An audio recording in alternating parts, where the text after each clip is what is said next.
Snáď je to téma na zamyslenie sa pre ukladateľov pokuty, aby sa to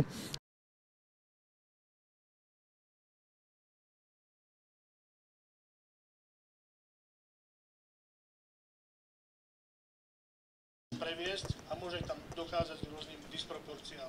Snáď je to téma na zamyslenie sa pre ukladateľov pokuty, aby sa táto záležitosť doriešila tak, aby... Tak toto je jav, ktorý sa dá nasnímať raz za život. Je to veľmi jasný bolid.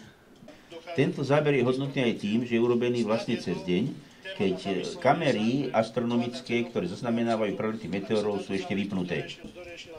Tento záber je mimoriadny práve tým, že nie je urobený teda v noci, ale cez deň.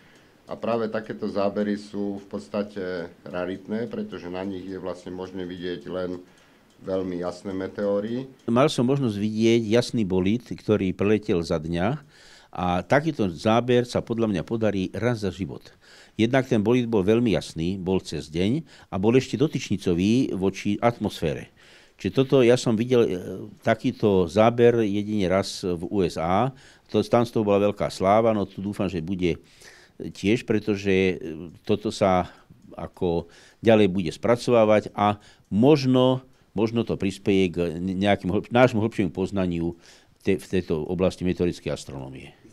O tento záber prejavila záujem Stredoeurópska meteorická sieť Central European Meteor Network, ktorí ho budú ďalej spracovávať, vyhodnocovať a pokúsia sa určiť dráhu tohto telesa v medziplanetárnom priestore.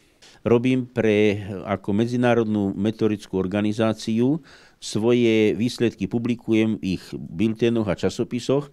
Meteor vidieť cez deň alebo ho nafilmovať je skutočne mimoriadna udalosť, pretože cez deň meteor, ktorý vidíme v noci, ten vlastne cez deň nevidíme, pretože je jasná obloha. A vidíme ho len vtedy, keď je teda mimoriadne jasný. Takže vidieť cez deň meteor je skutočne mimoriadny úkaz a ešte ho nafilmovať, tak to je naozaj terno.